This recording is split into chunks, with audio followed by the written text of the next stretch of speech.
Entertainment radio on the go. This is eRadio. It's time for the Louwdown on mental health, and today we are discussing how to be less lonely and be happy. Joined by Louw Breytenbach. Louw, how's it going?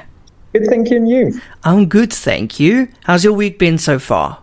Look, I would be very happy if we can return to a normal state, but I suppose this is as normal as it's going to get for a very long while. So, it's been good under circumstances, but learning to deal with the circumstances are even better. So definitely something to work for this week. That's it. Now, Louw, today we're talking about, you're going to tell us how we can be less lonely and be more happy, more comfortable with ourselves. I can't wait to hear what you have to say. Absolutely. Well, from someone who has a chronic disease of loneliness and people pleasing and always playing the back fiddle, because for the longest time I thought that you need to constantly serve others and pour out your cup into others to be happy, because we often learn that that is the greatest gift of life, is being of service to others. But oftentimes when it comes to mental health, we run dry, and our own happiness pays the price for trying to people please everyone else and spend money on things we don't need to impress people we don't like. And before you know it, it becomes this vicious cycle where a year, 2 years, 3 years down the line, you realize that you lived your entire life for everyone around you, but yet you feel so alone, you feel so isolated, and we often fall into that negative pattern of thinking that I am now completely alone when I actually need people in my life. And hopefully we can give some practical tips today just to enhance that confidence, enhance the positive self-talk, and to realize that we can be alone and happy with our own company and not be lonely. Louw, just before you give us those tips, are you happy in your own company? For the first time in a very long time, I can confidently say that I am. It's been a hell of a journey. And look, there are often days. This is not a magical recipe that makes all your anxiety and depression disappear. I'm very well aware that I have a chemical imbalance. So my disorders are a bit more long-term, or I'm going to deal with them for the rest of my life. But you find spaces and pockets of happiness and pockets of positive things that drive you to constantly just lift you up and let you know that life can happen for you. It's not always happening to you. And when we are in a state of loneliness, we often think that everything is happening to us. And instead of seeing the things that are happening for you, in that time of loneliness that builds character, that builds resilience and resistance, and that makes you stronger and actually helps you to finally discover who you really are and how much power there is in the self that we often look for in other people.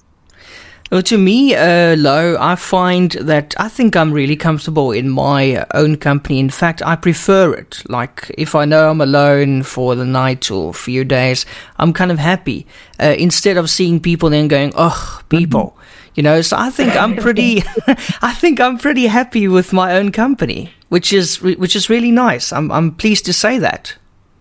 Definitely, and that's a good place to be. And look, for the introverts, this lockdown was a breeze. It's the extroverts that were suffering. You're right. So you're so used to your own company already. And that's a wonderful place that you reach to say that, listen, I am happy with my own company. And that starts with being able to acknowledge that your own company and your own thoughts and your own intuition is worth listening to.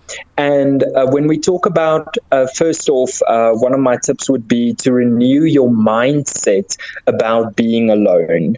So to really go and think, what the opportunity of being alone gives you. And I call it an opportunity because we have a choice here to make. We can literally sit the entire night and binge watch series after series. And look, sometimes it's needed. But if this is a pattern that reoccurs and you're using that binge watching or binge drinking or binge eating or whatever your poison is as a crutch, then you are making a clear choice that your being alone is something that is detrimental to your health, something that is not contributing to your life in a positive way. And on the other scale, or on the other spectrum of the scale, we find that people burn out because they are constantly looking for their happiness in everyone around them and constantly waiting to be saved, constantly waiting for approval. So when we talk about renewing your mind, it means that we want to find the middle ground in between those two, where you know that alone time can mean that I'm putting my phone on silent, and tonight I'm putting myself first, and I don't have to save the entire world. If there's really an emergency, someone will call me or they will call a professional for help. You are no one's counselor unless you are getting paid. You are no one's psychologist, and your own happiness and your own peace and your own energy needs to come first. So it's about boundary setting when you are on the second part of the scale, when you have this disease to please. And when you are on the other end of the scale, where you are giving over into self-pity and self-doubt and this loneliness, and you are just numbing yourself with all these poisons of binge watching or binge eating or whatever you do to make the time pass that makes you feel so crap about yourself, is to understand that this opportunity given to you to be alone gives you time to assess your needs, your wants, and to reevaluate your goals of where you want your life to go. And I've said this often about lockdown. Nowhere again, let's pray, in the future of humanity, or at least not in the history of humanity, that the entire planet stands still to give you the opportunity to reevaluate and reassess your entire life. And you can use that opportunity to go, oh, my word, everything's a balls up. Or you can go, thank God, the entire world is standing still. I can finally start the company I wanted to. I can finally chase the dream I wanted to chase. And we can view this entire pandemic as an opportunity to reassess and reevaluate our entire lives by renewing our mindset. Love it, Louw. How would I know that I'm not happy in my own company? Do I just cry and eat chocolates, or is that not how it works? Look, I think it's different for every person. I think in Afrikaans sal ons sê jy's onvergenoegd. You just know there's something more. Being unhappy with your own company doesn't always necessarily transcend to depression and tears and woe is me. It can literally just be a burning inside you that knows there's more to life. You have more than what you are currently receiving. You deserve more than what you are currently getting. And you have potential to do a lot more with your life than what you are doing now. And that inner dialogue can very easily turn negative, because immediately when we say we hold ourselves to a higher account, we can be very hard on ourselves and very negative towards ourselves and break ourselves down, when in reality it should be a motivator to let you know that your potential is greater than what you are currently experiencing. And that should be what drives you to change, to become happier, and to be happy not only in your own company, but in your own thoughts. Because, we often, like I said, we often take that alone time to read or do things that we like, but it's when we lie in bed late at night that those little voices and inner demons come creeping in, and we almost want to take the entire world's problems onto ourselves and feel lonesome and not good enough and not worthy enough. And to take the inner dialogue and reinforce positive messages of hope, of love, of kindness and grace towards yourself, I've often said that, our mental frame is built around the ages of 10 years old. So you need to realize that you have an inner child within you, and you can't, when something doesn't go your way or you are feeling lonely, tell yourself, yeah, it's because no one wants anything to do with you, or you are always unavailable and you are never there for your friends, or you're not as good a friend as you could be, and this is why you are lonely. We have to realize that we are speaking to a 10-year-old child. And as a grown-up, if you wouldn't have said that to a 3-year-old, a 5-year-old, or a 10-year-old, you shouldn't be saying that to yourself. You should be kinder with yourself to allow that happiness to come through and to hold space for yourself. Last week we talked about holding space for others. Sometimes you need to hold space for yourself and be patient with yourself, be kind with yourself, and realize that being alone is time for you to breathe. It's time for you to take your foot off the petrol and go, okay, let me just be for a moment and assess where I'm at and where I want to go. And Louw, just lastly, I have a question for you. I'm asking for a friend.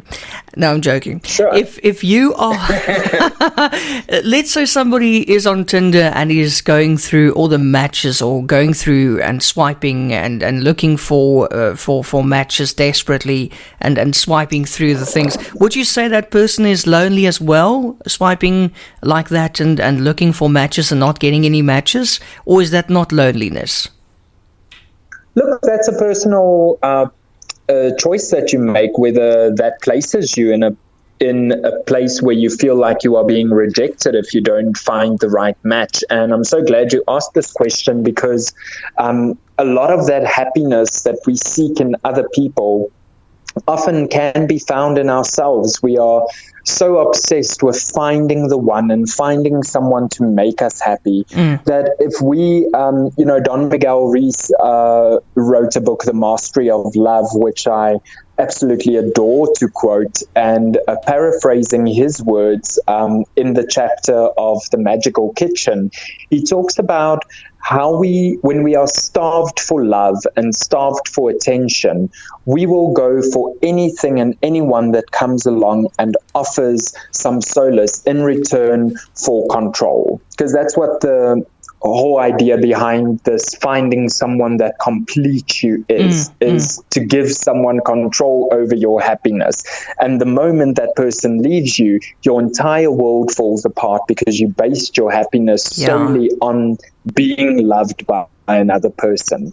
And the moment we realize, what he says is, the moment we realize that we have a magical kitchen inside us, and that we don't have to starve for love and starve for attention, but that we can create our own happiness infinitely and abundantly, and we can create other things that make us happy, we won't be so dependent on others for validation and for love. And that's when we can be whole on our own and find other people who are whole with us. So just relating back to the question specifically for online dating, or maybe a feeling of rejection when you don't find the one immediately, is to understand that your happiness doesn't depend on that. And if that is the sole source of you trying to find happiness, then it is an internal problem you need to address, because that means there are so many empty pockets and vessels in your own life that need healing first, before you will be ready for a relationship anyway, because we can't find anyone to make us whole. We have to be whole already, and then find someone who can share in that wholeness with us. Love it. Some wise words there, Louw. How do we get hold of you if we want to get in touch and maybe have a chat with you or follow you on social media? Sure. On social media, I'm available on Louw Breytenbach 02. That is my Facebook page, and then for Instagram as well. And we post daily mental health tips and some encouraging words there. So if anyone wants to follow that, they're more than welcome to. Otherwise, they can catch me here next week. Yes. Or what's it, your live, Friday live at 5, is it? on Yes, Instagram? absolutely. We have a Friday live every Friday at 5 p.m. on Instagram, and then we just discuss more topics there that are mental health related, and I get to answer some questions. Louw, thank you so much, as always, for your time and for sharing those wonderful thoughts with us. Until next week. Thank you so much. Bye.